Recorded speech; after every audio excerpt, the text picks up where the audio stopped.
So, for going back to Plumpton College in September, I've decided to sign up for the crops option instead of the livestock option. And I think I've done this for a couple of reasons, or actually quite a large number of reasons. One of them being that I've already got about a year's experience in dairy farming built up over the last 4 years or so. And I think I got some other livestock experience as well. I've done sort of some pig and beef stuff, a tiny little bit, and a tiny little bit of sheep stuff. So I think for one reason, studying livestock will make me more versatile as a farmer, and it will give me a broader skill set if I want to like invoke those sorts of corporatist sounding terms, right? And but the main reason I want to study crops is because of the huge potential of things like hemp, and for its importance, for the importance of being versed in crop agriculture, like arable farming, for liberalising the drugs trade, which is a massively important issue, and that's far more important than milking cows, in my opinion. And like liberalising the drugs trade, like obviously the geopolitical significance of that would be enormous. And these wars fought over resources and drug money. Very possibly, we'd see the end of all that sort of stuff, and bringing affordable morphine and diamorphine to the third world via our renewed ability to be able to cultivate opium anywhere, basically anywhere. I mean, I saw poppies. They may even have been Papaver somniferum, i.e., opium poppies, growing outside a bloody train station in Huntington. I was going for this dairy farm interview up in Northamptonshire, and they'll grow there. They will grow in Flanders fields. They'll grow in Africa, grow in Afghanistan. They'll grow anywhere. China, Turkey, Anatolia. And people would really resist the liberalization of the opium trade once again, for the reason being it would hurt the profits of big companies. The big pharmaceutical corporations selling opiates, painkillers. It would hurt their profits. But what I think we need to, or the way I think we need to package this message is via saying that there will be more customers, the supply will be greater, hence the value of the commodity will be lower. However, there's a sort of equation to be balanced there in terms of supply and demand, and that the rebuttal will be like, but you'll be selling it to the third world cheaply, and we don't want that because we want profit. I think we need less of a focus on profit, more of a focus on international development, since in the long run, providing modern medicine or more advanced and sophisticated medicine to these parts of the world will lead to development, education. We need doctors and nurses, more universities, more training, medical engineers, people like this. And, science, medicine, engineering, technology, everything that goes along with that means people are getting richer. If they're getting richer, you can charge them more money eventually for the commodity. So you end up benefiting to a greater extent. And they benefit, you benefit, everyone benefits. And doing so, liberalizing internationally the opium trade, it's not going to hurt your profits in the West or in the developed world. That's the other thing. You can still be selling it because like part of the market for these commodities would being sold cheaply or at affordable prices to people in the developing world for medical reasons. How your profits would still be buttressed by the market that you already have in the West for these commodities or these products, since there's greater demand there, but the supply is also greater. So it's not as though prices will come down in the Western market or in the developed world market. That's sort of the subtlety to it, I think, more like. And on a personal level, considering career in farming or in agriculture, in like whatever it is I end up doing. Let's face it. You know, yeah, this crop stuff is too important and I actually did better in the crops modules or in the crops module at Plumpton than I did in the livestock module.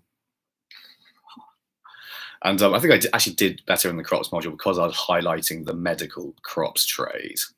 And it's important on that. And then we have hemp, carbon capture, phenomenal potential there for that. Building materials, hempcrete and hemp bricks. That's another thing. Then, but this plastics issue, that's really exciting to me. If we can create thermoplastics with 1,110 megapascals of tensile strength and a Young's modulus of 70 gigapascals, like exactly the same as aluminium, then we could be building, well, far larger skyscrapers actually out of plastic. And since we build rockets out of aluminium currently, we're building rockets the size of skyscrapers. And then we'll really be exploring space. You know, not these relatively unsophisticated and crude aluminium ships that we're currently building.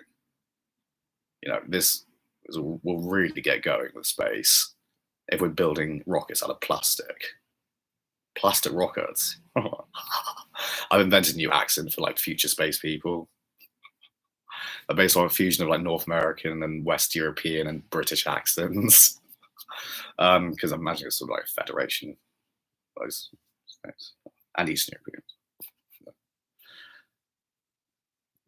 But anyway, I also have rather a large number of sort of side projects I work on. I know that in terms of doing like livestock or crops at Plumpton, it wouldn't make a hell of a lot of difference either way in terms of the time actually spent on the course, whether I took crops or livestock. But yeah, my projects, I think, what I'm working on, and a couple of other things I have cooked up in my mind, lend themselves actually more to an interest in crop production than livestock production, since I'm not developing so many product or kind of entrepreneurial or enterprises or business ideas so much focused on livestock produce anymore. I mean, I was sort of thinking about like when I went to Plumpton and like with my dairy experience, I was thinking more like making lassis, i.e. Indian soft drinks made with yogurt. So it's a dairy product. And yeah, it'd be lovely to have a company selling bang lassis one day, i.e. lassis with cannabis in them. But I hope it's not a way away, but since it is a food product. And which is sanctioned under the Psychoactive Substances Act 2016. The one good thing David Cameron ever did. But it remains to be seen whether or not, you know, they're enforcing that in terms in which it should be enforced. Yeah, so crops for now. I mean, what I really want to end up is like, I don't want dairy out of my life. I don't want milking out of my life at all, really. I mean, I love the presence of cattle. I think they're delightful. I find milking actually really relaxing. So like maybe what I have in my mind is kind of working hard at my other project. Like I've got a online poetry journal I'm trying to start at the moment. Still trying to work in the future on things like my magazine and publishing house. And trying to get those things going a bit more. And you know, and then other things like rogue scientific research, comedy, still writing, poetry and books, novels, non-fiction, and what have you. And yeah, like maybe sneaking off to milk or something just to blow off steam, or doing it like a couple of shifts a week or what have you. Maybe I'll do something like that. And actually at Plumpton, I might try and relief milk somewhere, a bit of extra cash, since I probably will be needing that. And issues with driving license and so on. Actually, that would be my only option, because anything tractor related wouldn't really be possible, at least not at the moment. So yeah, like actually for that reason, like I couldn't ever have gone into arable farming, crop farming, and really sitting on a tractor never really appealed to me all that much. But if you're working arable, then you wouldn't get a job without a driving license. You can milk without a driving license, sure, but I mean, it. But then again, that is fucking hard anyway.